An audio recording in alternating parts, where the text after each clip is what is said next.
The views, information, or opinions expressed during the Geeks Under the Influence podcast are solely those of the individuals involved and do not necessarily represent those of RVA Magazine, Loot Crate, amzn.to, or their employees.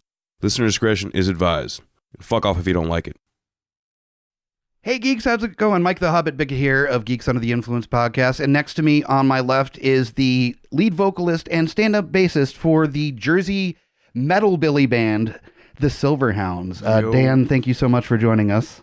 Not a problem. My pleasure being here. Yeah, I'm glad that you actually were down here in Virginia so we could talk about some of the new stuff going on. Briefly, but still here. Hey, long enough for us to go over the EP, the new videos that have come out from that as well. And we're going to talk about that and more on this interview with Dan of the Silverhounds. So welcome.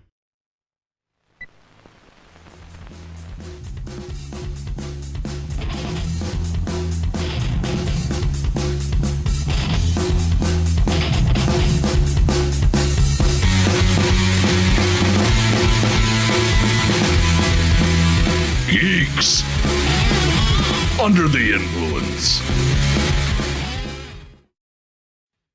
Can you tell that I've been listening to this?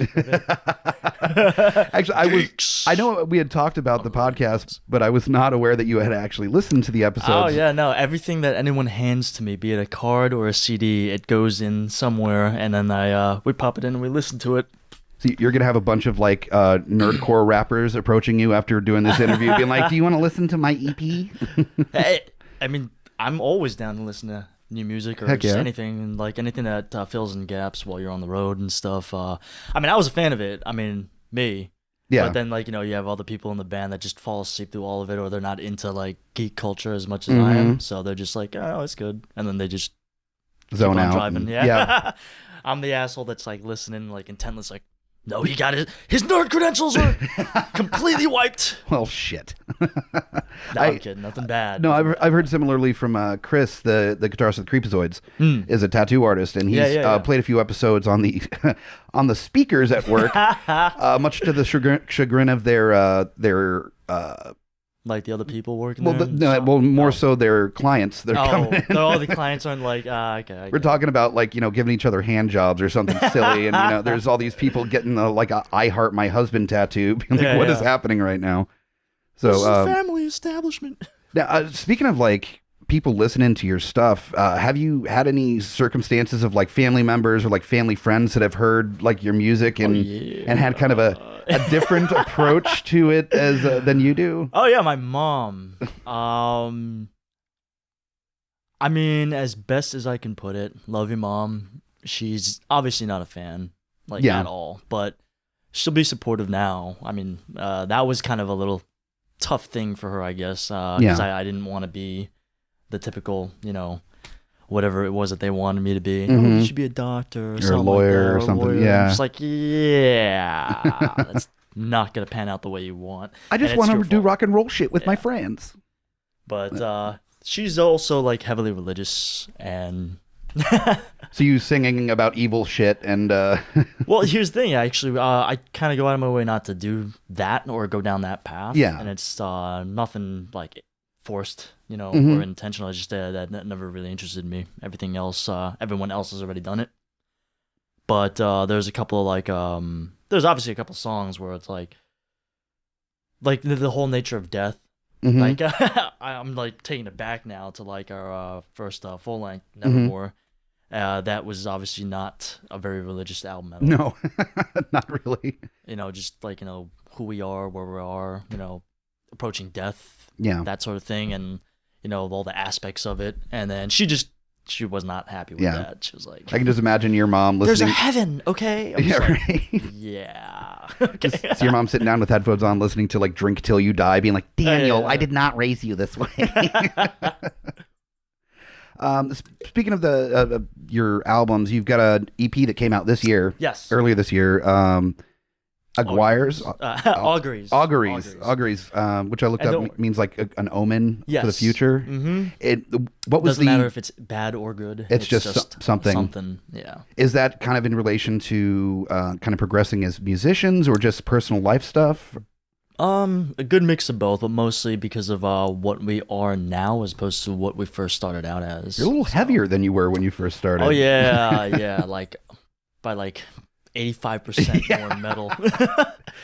Yeah, was there a point where you just said fuck it and just decided to start like kind of incorporating it more? Yeah, all right. I know these were points that we were eventually gonna reach and shit. Oh, there's no real list. Yeah. Just no. It's like when we first started out, we were mainly just a psychobilly-ish band with some rockabilly thrown in there, because we were mainly doing like like covers or just goofing around on like demos, playing riffs and stuff and stuff that we mainly at the time the drummer Tim, that he and I were familiar with, and Derek, the guitarist, he's totally new to this. Never in his life had he even heard anything like it. He was mainly the metalhead. I remember hearing a conversation with Derek of the Creepazoids about how they were the dueling Dereks about getting the Flying V guitars. Well, see, Derek's been actually our Derek, Jersey Derek. He's been on Flying V's since like 20 years. For 20 years or more. Yeah, and plus he's a whole lot older, so. Yeah, I was thinking We've got seniority. There we go. See, he's been playing Flying V's for as long as Richmond Derek has been alive. So pretty much, because he is a child. But, not taken away from VA Derek's. No. Oh, we can shit on him all we want. Like, I love it. I was thinking about the incorporation of like the term metalbilly and also thrashabilly. Yeah, thrashabilly was what people started calling us and hashtagging us while we were in California. Okay. Apparently it's got a bigger scene out there. Okay. Over here. Which kind of makes sense considering you've got the Strikers. They're more metal and they're pretty thrashy too, I would say. Also with all the thrash history of Southern California, exactly. and even Northern California. I mean, that's San Diego, actually Frisco. Well, Frisco, that's like Testament and Metallica, they all came out of that. So, I mean, that's kind of hard to dismiss that completely and go with totally different. I was just trying to remember where the Strikers were from. Oh, gotcha. I'm that asshole. Yeah, those guys were an eye-opener for me. So, well, it's funny that there's been some like crossover hybrid music that's happened in the past, of course. I mean, you look at, Brian Setzer incorporating swing with rockabilly. Yeah. You've got brilliant, by the way. Absolutely brilliant. But also, as far as the kind of metal or hard rock mixed in with rockabilly, Headcat. Yeah, Headcat is a good example. Let me actually further expound. I mean, apart from what I just said with the Strikers being full on, they're definitely full on. That's who we kind of like not pattern ourselves after, but that's the direction that we end up always going in. I gotcha. Even hell, like I would say like early Coffin Cats. Okay. Drunk in the Daylight. Oh, also, great record. That was metal. And it was very different too at the time.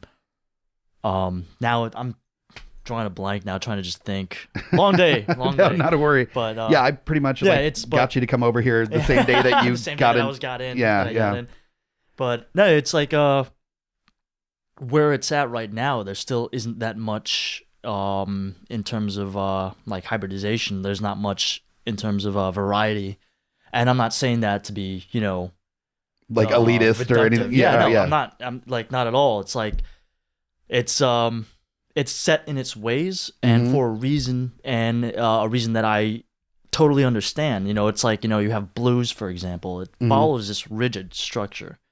The minute you stray too far from that, it's no longer the blues. And it doesn't sound like the blues, and maybe there'll be some feel of the blues in there, but generally, if you're stray too far from it, then you're no longer the blues. Yeah. And in this case, the fact though that sorry to interrupt, but no. It's like you have with psychobilly already being such a weird hodgepodge of stuff, and how it's so varied in there, but there is still kind of a certain pattern that you kind of fit.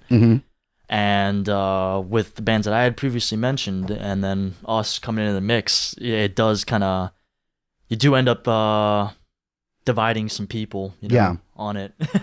Well, and also just musically speaking, you mentioned blues. A lot of the rock and roll based stuff, like punk rock and rockabilly that you're incorporating is more that kind of blues scale. Whereas when you go into metal, you're doing more classical scale stuff mixed in. Which, oh yeah, hey, awesome that you know that. Yeah. I play bass, so I'm not really a musician. But it's still more than enough to understand, and that's really the point. Yeah. And here's what I like to call it, right? Your average listener, they're not going to be able to quantify that, but they will still be able to detect it. Mm-hmm. You can't ever fake out an audience. No. Ever. They will know when you're sincere and when you're not. Mm-hmm. Like even at the most basis level, they don't have to fully understand it, but they will just somewhere inside they will know. So that's why it's like you try to pull the wool over somebody's eyes, they will fucking see right through you. Yeah. So especially in metal. Yeah. I mean? Oh, and they will not hold their tongues most of the time. Yeah, no, they're very vocal. Speaking of being the hybrid type band that's incorporating both metal and psychobilly and punk and all that stuff. Have you had any kind of trouble crossing into those very niche genres? Because I know metalheads can get really serious about their specific genre of metal. Same with the rockabilly kids, or the psychobilly cats, just on what is okay and what isn't. See, here's the thing that I love about the metal community in particular. They're all about their little subgenres and stuff, but they tend to be a lot more open to newer things. Okay.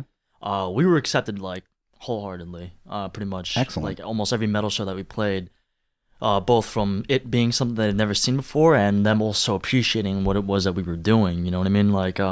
Doing a bunch of Dragon Force-y solos over early Metallica thrash style stuff, things like that. Wait, so you're saying there isn't normally rockabilly bands that are doing 3-minute metal solos in the middle of it? No, okay. Or at least in those scales, right? But, and then they've actually been a little bit more open to that. Obviously you're gonna have somebody that's a little bit more outspoken, and it's funny that you mentioned sort of that too, because I think we started collecting our first crop of haters, which is fine. You know what I mean? You can't. It's bound to happen. Yeah, it's bound to happen. Point. You can't win over everyone. But someone compared my vocals to Trivium. Ooh. And I'm just I personally have never really listened to him. Yeah. But the thing is, though, I know that a lot of people do like him, just as much as a lot of people hate him. Mm-hmm. So it's I guess that can be good for some people then, right? That's how I rationalized it. But I'm just is that? I mean, I guess. That's I don't know. The thing. That's a thing. I don't know. But as far as the rockabilly community goes, that's been a little bit more divisive. It really depends on the kind of show that you're at. I would like to say. Car shows, generally you're out. You can't really do stuff like that when people are there really just for the cars. Because, that's a large part of the rockabilly culture. Mm-hmm. Even psychobilly bands, every time we go and play these huge car events and stuff like that, we've also noticed that they kind of struggle a little bit more too. Because, naturally that genre kind of lends to the showmanship of it all. Sure. The spectacle, if you will. And people aren't there for the spectacle. They're there for the cars. They're there for the pinup girls and stuff like that. So you're really just background noise. And every now and then you're gonna get a good show, and or at least the car shows where they separate it. You know what I mean? Where they have that Heavy Rebel Weekender. We just did the Rat's Nest Run-In, which was amazing. Nice. And they had their own thing for the night, at nighttime when it's dark. But they generally speaking, that's been a little bit tougher to crack, because it does also follow a very rigid kind of set of rules that we tend to. We don't even bend them; we straight up just break them. And I can't stop us from progressing. That's not even all on me. It's evolved over time because of drummers, for example, or now that we've explored every avenue that we could with the previous works. What else is there to do? The only way that I can see moving forward is we sounded like this, which is already different. Let's keep going with it. Well, like you were saying, fans, they can tell when you're being genuine and when you're not. Yeah. And if you're doing the same exact thing because you figure that's what they want to hear, it's not going to be genuine. No, it's not. They can seriously detect that. Yeah. It's they know when you're phoning it in. Yeah. And that's the last thing you want to be. You don't want to be phony. Oh, dude. Dad jokes are my category here. I had to. Talking about the rockabilly interest in the Silverhounds, I think a lot of that, being somebody we partied at Heavy Rebel together. Oh, yeah. There is Many definitely, I don't know if it's just necessarily age group, or I think that's part of it, but it's also just maybe approach to that subculture. There's people there that are stoked about the rockabilly and the country bands. Yeah. And anything that's outside of that little area, they're not really feeling. Well, I wouldn't even say that they're not feeling it. More like they're just not there for it. Yeah. To me, I like to make that distinction. It makes me sleep easier at night. There we go. But there's a lot of different bands that play. The Everymen are doing weird kind of banjo punk stuff, and there's even been a couple actual close to metal bands play. The Seduction is the great. Seduction was great.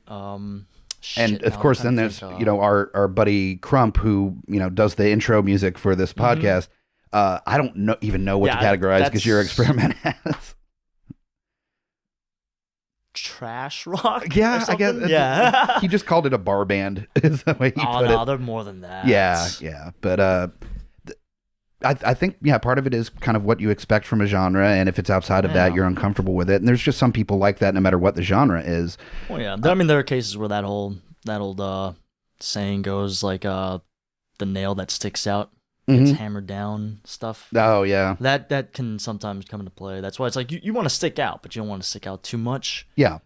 So you try to cater to difference between catering and pandering to the audience. You just want to make sure that when you're on there on the stage and you look into the crowd and you go, oh, everyone's here. Everyone here is mainly for the more rockabilly, psychobilly stuff. Then you kind of just adjust the set list to be some of the older stuff. Sure. Well, I mean, we also have a new one where it's straight up like rockabilly. Yeah. But we just haven't really played it live yet. Yeah. Just getting there. Yeah. Yeah. Well, there's something to be said for sticking out like a sore thumb. That's kind of, in my opinion, kind of the most American thing that you can do. I mean, America itself is this melting pot of different ideologies and backgrounds and cultures that are thrown together into this what they called the melting pot. And here, I actually mentioned this before, and it's funny that you say that because this also kind of came up. What's interesting is let's be real here. To be an American is insanity. For real. As an American Asian, I grew up here. This is all me. My culture is this. It's we are literally a culture that glorifies an individual and the creative, work that they put out. At the same time, we punish them for it immensely. We beat them down. We devalue their work on a daily basis. Well, especially with social media the way it is now. Social media, it's so easy to just pan out their artists, for example. Your previous album was better, or Well, not even like that. I'm talking about even on the business level of it, or funding it. Like when I was talking about content creation and stuff, and people getting paid out, that's a huge problem happening right now on Facebook and in YouTube. A lot of people aren't getting the content. A lot of people aren't getting paid for their content, and these are people that are creating, performing, and stuff like that. Yeah, and, YouTube has actually recently changed a lot of their rules. A lot of the rules that's been causing that. Yeah, and people are losing out on a lot of money, and some people that actually it was one of those new things too, where at the time it's you never would have ever expected people to be able to make a living off of YouTube. And it started happening, and then they were happy, and then that bubble sort of burst once the rules started to change. Well, now even say for example, coming on to paying artists for their work, on YouTube. Not YouTube. I just said YouTube. Spotify, iTunes. So yeah, we can sell the stuff, but I mean, how many people still go out of the way to go and pirate something? And that's all well and good when an artist wants to share the music and stuff. But now coming from someone that creates that content, it's hey, throw me a couple bucks so I can continue doing this. Well, is that going to happen? Hard part with streaming, like Spotify and everything, is it is nice to be able to get that music out there and show up on suggested lists and everything, but you're getting pennies. Yeah, pennies. At best. Yeah, at best. Yeah. And I like how Spotify goes, yeah, but we paid out this many artists for the this much to this many artists. It was some crazy number. Yeah, but you're talking Kanye and stuff. Yeah. I mean, yeah, no, and God forbid you got some Taylor Swift haters or lovers. Who knows? She brought up some very good points when she retracted all her music from Spotify. she was looking out for the artist. I mean, obviously she still had like, full label backing and everything like that. So like, who is she to say that? She's like, that doesn't make whatever she said wrong at all. And that's like I said, we are a culture that glorifies that. It glorifies the artist, a performer, creativity. We tell you, oh, you have to be creative. That's what makes us great. And it's true, but we are also punished for it, like severely punished for it. Well, they don't give a shit about you. It's that gray area where you can be creative and different to a point, and people will appreciate it. But if you're a little bit, like you said, the nails it's hard sticking to out, make a living, yeah. And when the nails sticking out. Speaking of, like, in addition to the the metal and the rockabilly kind of being incorporated into the music, you're also, I don't know if you know this, an Asian man. Really? I don't normally pick up on that kind of stuff, but I think I got it that time. But being in two cultures that I guess it depends on kind of the part of the world you're in, as well as kind of what festival or city you're in. But there's a smaller contingency of Asian dudes playing stand-up bass in a rockabilly band. We're not going to talk about that. We're going to talk about how short you are as a stand-up bass player. Yeah, I'm pretty damn short. Yeah, no, but well, actually, no, not really. I've seen people that are either my height or smaller playing the stand-up bass. Yeah, where there was that 12-year-old kid that murdered at Rebel a couple years ago. Rebel, and some of the female players. Yeah, true. They're usually my height, so. No, but as far as the only thing I got on them is privilege. Oh. Nah, some of them totally like. Dust. I will tell you, man. That's why I love that. The bass slap off at Rebel is always an absolute blast watching everybody playing. But as far as coming from a kind of minority side within the subculture, has that been an additional struggle for you in addition to being a hybrid band? Yeah, it's like I said, it's nothing that has been too like outright, but you are always gonna know when it's pronounced veiled. alt-right. Yeah, see what I damn. Yay. Yeah, you weren't kidding when you were talking about the dad jokes. jokes. Yep, no, it happens. It happens.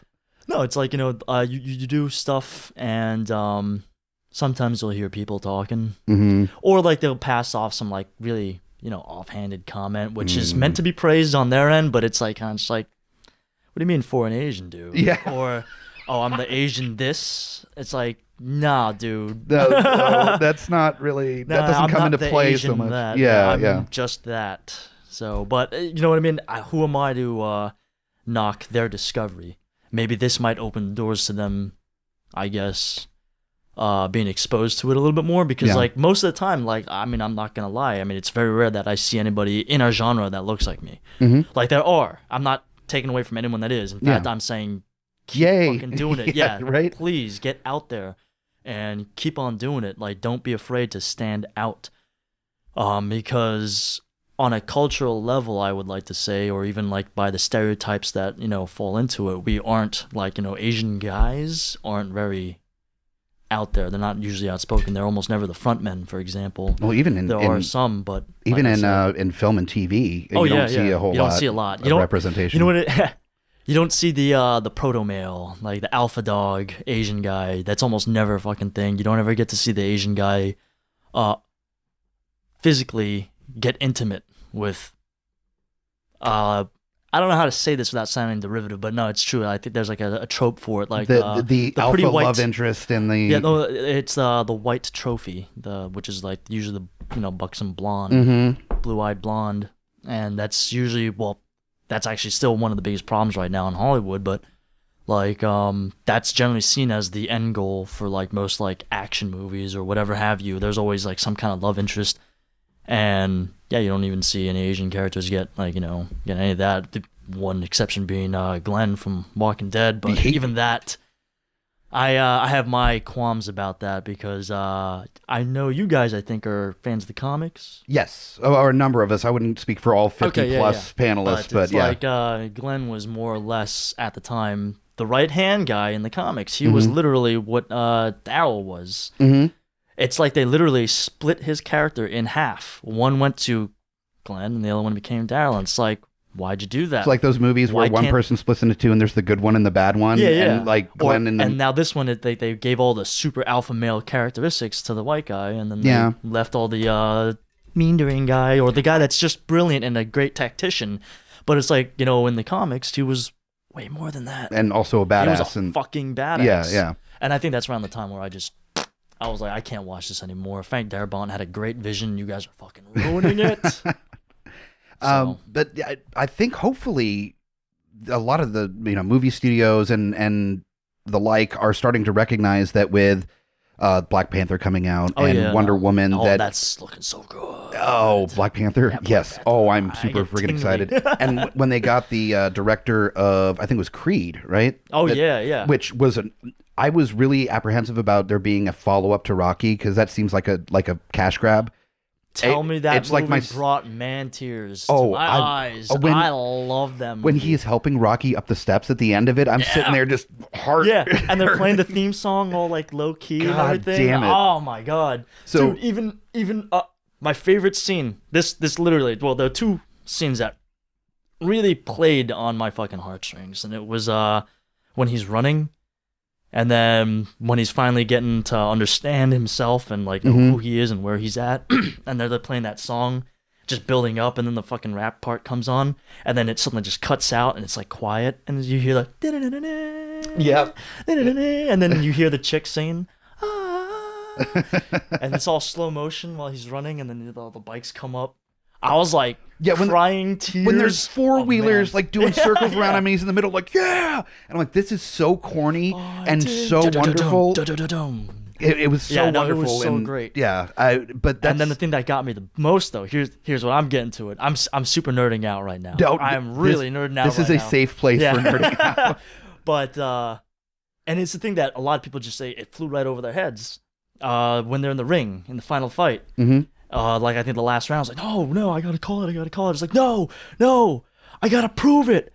I was like, prove what? Yeah. And then he's like, that I'm not a mistake. I was like, that was all of that, like anger, everything for just the finally whole time. Came out. Yeah. Like the bitterness, like who am I in this fucking world? Like, I am following in the footsteps of like a legend, living in the shadow as like this thing that was not even supposed to be.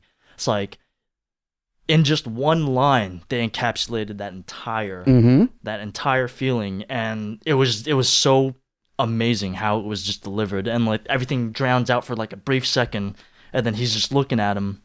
Rock is just looking at him like, and like it dawns on him. It dawns on him, and I was like, oh my god, that the real fight wasn't in the ring; it was in his heart. That deserved to be called the Rocky movie.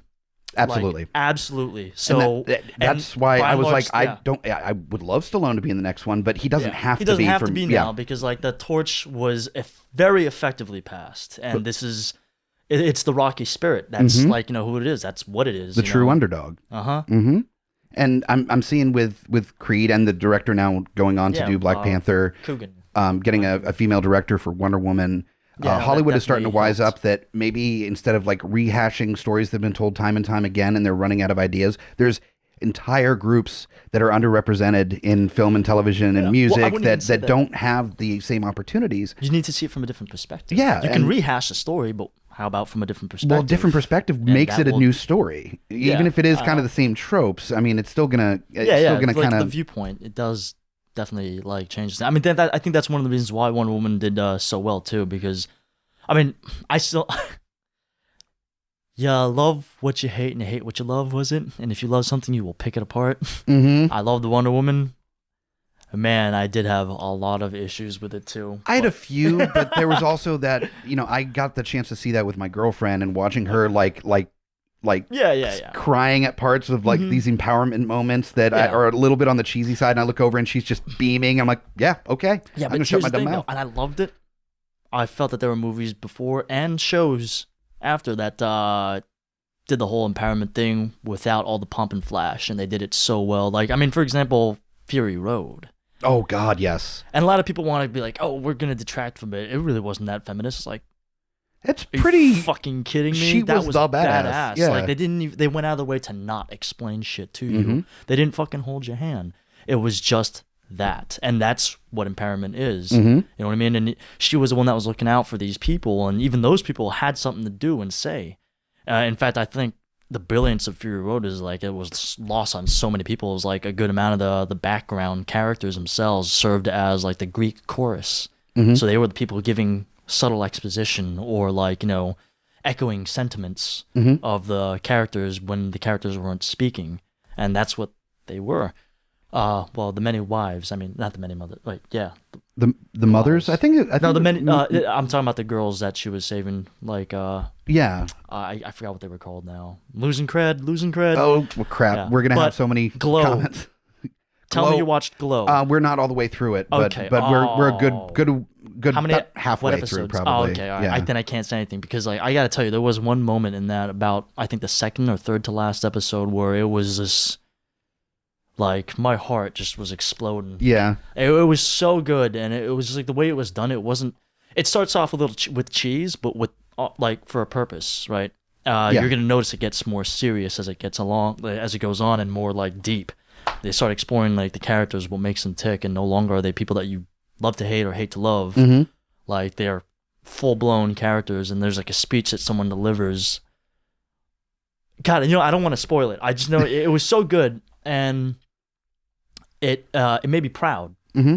And I was like, this is amazing. Like, you know what I mean? As a guy, I can really appreciate this, and I love the fact that they're giving this different perspective. And honestly, that's what art is, right? It's supposed to be a different perspective. And if people were more exposed to it, people were more open to it even, they will be able to see from a different perspective. There won't be any more of that, like, you know, that alienation. It's like, oh, why are they doing it for this? Like, you know what I mean? It's like, you know, I can't relate. Well, here's now your opportunity to relate.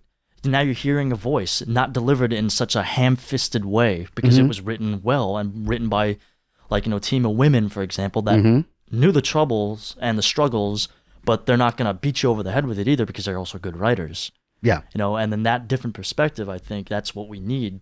And I don't know, it's just like something like that. I was like, this is awesome. Like, you know, fucking amen. We've seen a common theme throughout our conversations about music and TV and movies is that there are a certain contingency of people that they want things to be the same way they always have. And they're the people that will appreciate the remakes of a thing. And that they want the same kind of story where everything ends up happy at the end, or, you know, kind of the paces of the story, just like knowing the kind of the sound that you're going to expect from a certain type of band. And then there's another contingency that wants that different perspective, wants to have a different insight to a style of music, or to a different culture, or sex, or sexual identity. And I think that's my personal opinion is that a lot of that comes with just generationally, that as the generations progress, there's a lot more inclusion in the generations coming up, and as that progresses, there are people in the right spots to tell those stories. Whether it be through lyrics or exactly.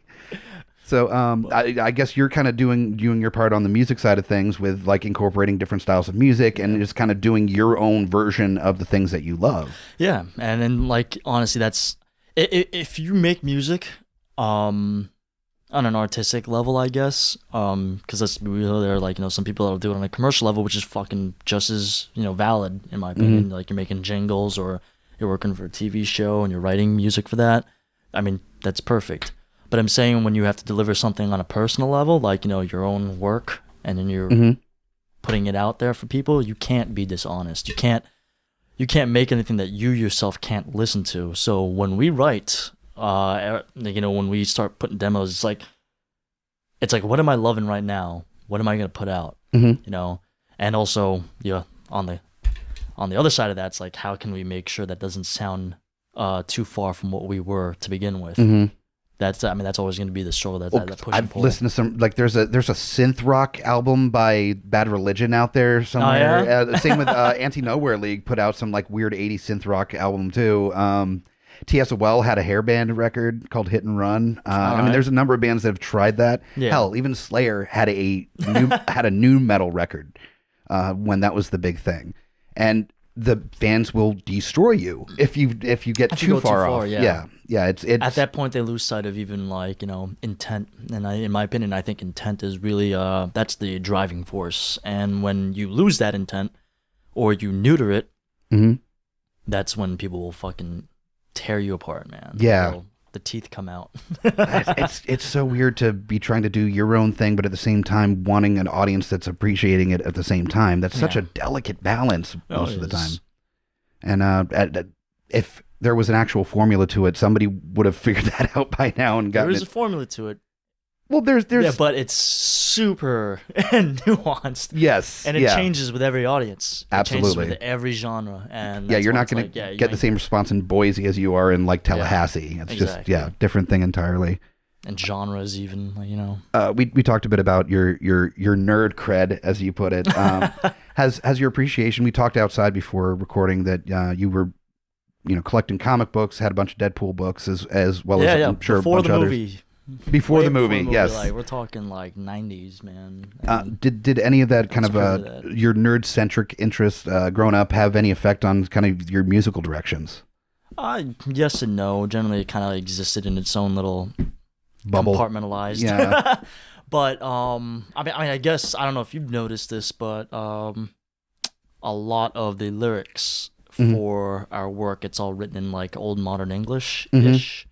I'm not going to say full on, but definitely it lends itself to some of that, because you kind of have to, I'm not dumb it down, but you have to make it a little bit more accessible. Mm-hmm. Edgar Allan Poe, that was a writer, and his prose was brilliant. Did you just say that was a writer in case somebody listening was like, I don't know? No, I'm saying that. I know. That's a fucking writer, bro. It's like, who's this Edgar? Is it a friend of his? I don't know. Isn't it Edward Allan Poe? No, that's a sparkly vampire. That's a different thing. But no, stuff like that. That's where that other nerd side was, all the books and stuff, and reading a lot definitely lent itself to. It informed a lot of stuff. Actually, one of the. You know what? I'm not going to reveal too much about the secrets. Okay. No, I'm kidding. No, it's like a GY exclusive. No, it's like definitely that kind of pokes its head in there like a lot. Embarrassingly so sometimes. Like it's like I'm pretty sure someone out there is gonna like really, it's written in that sort of prose. Well, let me pick it apart now. Here are all your. This is where you get everything wrong. I'm like, okay. That's the hardest thing with putting anything out there, is that there's going to be somebody that's going to use that as almost ammunition, and you just got to be like, oh. It's like the difference between the use of the word thy and thine. You fucked it up. Well, I love using whilst instead of while. Whilst. I love it. I absolutely love it, because often it's not as often used as it used to be. And so when throwing it in, it draws attention to that segment of the statement. Yeah. And I love that. But context. Yes. It's important. Context is always important. That's why English is the most god-awful language to learn. There's so many dead words in it now. Oh, yeah. And it's just ridiculous how ever-changing and evolving it is. Which is kind of a beautiful thing at the same time. That, the language in a lot of languages, not just English, is fluid. It's constantly. I mean, jiggy is in the dictionary now. It's not a language that I tend to use. I don't jiggy with it most of the time myself. You know what though? In defense exhausting. of all that, and because I know let's be real here, there can be a lot of people that hate on rap, for example, but it's like, are you kidding me? It's like, what do you think Shakespeare was doing back in the day? He was making up words willy-nilly, and it was just insane. Well, Poe did the same thing. He made up some stuff too. Like, even his prose, you could say, back in the day that wasn't really how you were supposed to fucking write at all. And his syntax was all off, So just so our audience understands, you're comparing yourself as being as prolific as Poe and Shakespeare. Is that what you're? Absolutely. Yep. No, I figured. Okay. Including the dying in a gutter somewhere. That's eventually going to be me. It will be in Winston-Salem during Heavy Rebel, probably. Yeah, but probably. Real quick before we get done with this, your musical stuff isn't entirely just Silverhounds. I know you do some stuff with the Screaming Rebel Angels. Yeah. Do you have any other? At the time, no. Well, now, not really as much, because we're focusing now back on this. Okay. But I do also play with Screaming Rebel Angels. They are actually on tour in Europe right now, or I think they're actually coming back home today now. Oh, nice. I couldn't go on tour with them, though, because I had work. You have like a real job, yeah. Well, yeah, I mean, it was kind of a new job, too, so I got time off. Yeah. If this was like last year, when I was in my old position, I was like, 3 weeks, peace. Yeah. In Europe, just hanging out. Yeah, just doing that. Yeah. But I couldn't do it this year, and like the timing was just bad. Yeah. So in the end, we decided, hey, well, if I'm going to be here, I might as well just like focus on this. Let's shoot some music videos. Yeah. Let's do this and that. Yeah, I wanted to mention the music videos. There's 2 off of this EP. There's Way of the Wolf and The Teeth in the Darkness. Teeth in the Darkness is the one that just came out, right? Yeah. Released Friday. Okay. So yeah, just last week. I don't know when this is coming out. This will probably be out a little bit later in the week. So about a week from when you guys are hearing this is when the video came out. And those are really the first videos that you guys have done, right? Yeah. I've seen some live footage and stuff, but like an actual real video. We were kind of on hiatus for a bit, and we did have another drummer that was able to play with us, and he actually came down here too a couple of times, Ed. The thing is that we couldn't actually commit to doing anything long term or anything like that because a lot of it was still kind of up in the air. He was a Silverhound through and through, and he still is. We still love him. Nobody left on bad terms. It's just that life, the speed of life, he ended up with a job where he worked from like 6 p.m. to 6 a.m., which means you are now not able to come out at all. There's nothing that you can do. And even before that too, it was like, just finding the time and stuff. So that was kind of like this weird dark period where we couldn't really progress. We ended up writing these songs, but that was really just the extent of it. And there were more kind of on the way, but now we have to kind of take it back and stuff because we now have a new drummer, Joe, and he's been the one that's been kind of helping us get right back on track. And it's been a while, so it is almost like you're starting anew. So what better way than to just start doing stuff that we wanted to in the past, sure, but just never had either the drive or the time. You know what I mean? Well, it's actually a little more fair to the new member of the band as well. If you're kind of given the interests or style some credence into the songwriting process as well. Yeah. Now, how many of the original members in Silverhounds? Still 2 out of 3. Just still 2 out of 3. Okay, so just the drummer has flipped around a couple times. Okay. Are you guys doing any touring as of yet, or? Yes, we are. Well, not like major, big, gigantic ones like we used to, but we are going back on the road. Hopefully in December. Okay. We'll probably be swinging down here. I know we're looking. I would appreciate if. Yeah. Well, we're looking right now. It really depends on, I guess, who responds to what or where we decide to go, especially here in Richmond. I do know I want to stop in Richmond. Yeah. And then we're going to be heading down to Florida. I think that's our anchor point. That's where we're going to swing around and then come back up. So depending on the routing, we'll see where we're at. Because if we have to come here on a Sunday, then obviously the one place that holds Sunday shows. Yeah.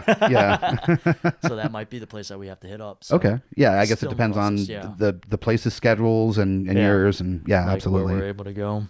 I'm assuming all of that information is going to be available on your social media stuff on, was it silverhounds.com? Thesilverhounds.com. Thesilverhounds.com. The is very Websites, important. Yeah, the is kind of important. Without the, it's probably like a weird porn site for like mature audience, like 65 plus or something. Or, I don't know, maybe a dog breeding site for all I know. I'm thinking it's for like granny sex. That's Silverhound. Awesome. Yeah.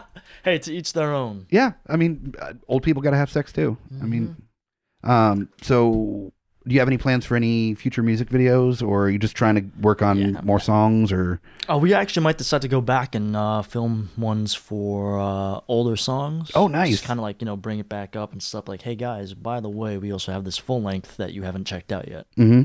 That could be one thing.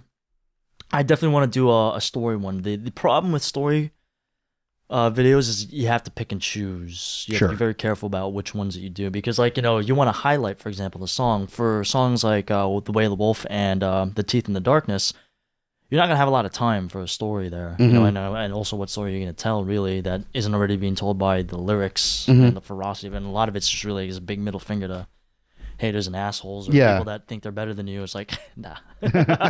Sorry, bud. You ain't. You're a man. No, you're a great guy. We're fucking beasts. Nice. Yeah, that was me totally just, lording something over. But no, it's like you can't really do too much in terms of that, so we just stuck to it. We'll let the music speak and just show us playing it give a taste of what the live show is kind of like, because you've seen us live. We don't just stand there. You guys make me exhausted just watching you guys up there. So when you watch the video, that's kind of the way we are when we're playing live. Yeah. So we figured, hey, just do that. Except obviously it's more doctored up since it's like music video and stuff. But the first story one that we want to do, we do have ideas. The other problem now that I'm talking about that is finding the right song to do it to is also the budget, because now you've got to get people involved, what I mean? Locations, for example, depending on what kind of video you want to do. And like podcasting, music, you don't tend to make a whole lot of money that you can put into stuff like, music video budgets. Like I said before earlier today, it's like a budget of $36 went to The Teeth in the Darkness. Thank you, black blankets from Walmart. Yeah, right. But bed sheets. But what do they say is that what is it? The mother of invention. What's that line? Necessity is the mother of invention. Yeah. So it's very true. Yeah, and honestly, we've come into that with the podcast as well, just trying to figure out how to make something work. You know what? Honestly, that's where it also squeezes a lot of the inventiveness and the creativity. It's always a good thing when you put restrictions to something like that, because like it does. You got to start thinking outside of the box, and that's when you come up with some of the craziest shit. You know what I mean? That's why a lot of writers enjoy a deadline, because it's like, okay, well, I have to get this done. Work towards that. Yeah, you leave it too open, and then I think that's one of the reasons why too it took us so long to even just come out with new stuff in general. Yeah. Because since we were floating around, we just didn't know what we were doing, and at that point, it's like, well, what's the point of writing like all these songs when we don't even know who's going to be recording them or where we're going to go with it? And so now that with the success of the last one, I mean, like, that thing is, I'm not tooting my own horn here, but that's the most views and shares that we've ever seen, and it's kind of spurring. It's like, well, how do we keep the momentum rolling? How do we keep it going? So momentum is key. It is very much. Yeah, you rest, you rust. Now, you talked about storytelling, and that actually brings me to like one of the. I'd like to do a goofy question during during an interview. This one being, as far as telling stories, what would be a geeky property that you'd want to write a concept album around? Like if you just not worrying about like necessarily progressing the tone of the band or anything, but something that you think would be fun to kind of put together, just a few songs in a row that were all about the same subject. Probably just retelling of the Wolfman. Okay. I mean, if you want to go super easy, we're the Silverhounds. Yeah, that werewolf thematically, would work. That would work pretty well. Kind of like a metal opera, I guess, of that. I just want to hear you singing opera now about the Wolfman. Yeah, I think shit like that. God. Now you did catch me off guard with this one. Yes, this is the one I catch you off guard with. Well, it's not something that I really gave it much thought to. Yeah, that's obviously. True. That's true. Well, you don't sit in the van on long trips being like, now what concept album? Oh, no, I sit in the van in the existential crisis. Nice. The only peace you get is from nihilism.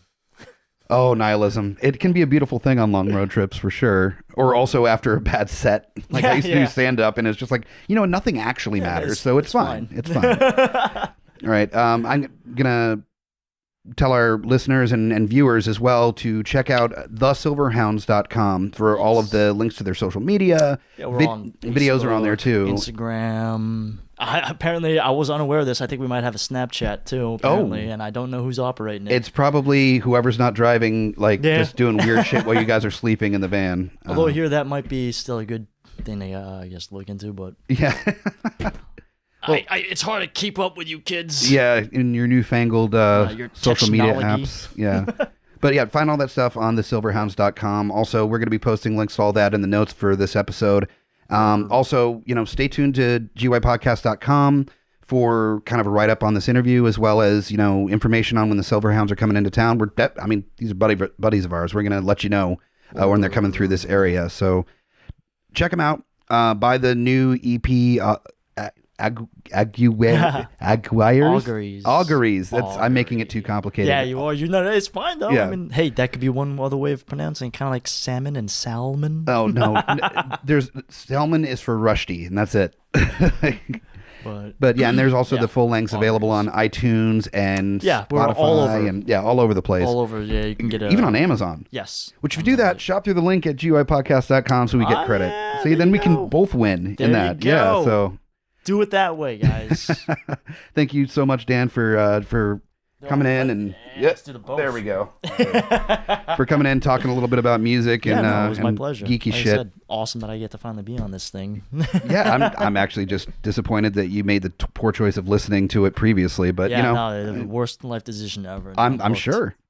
All right, from all of us at Geeks Under the Influence, thank you guys for watching, and join us or die.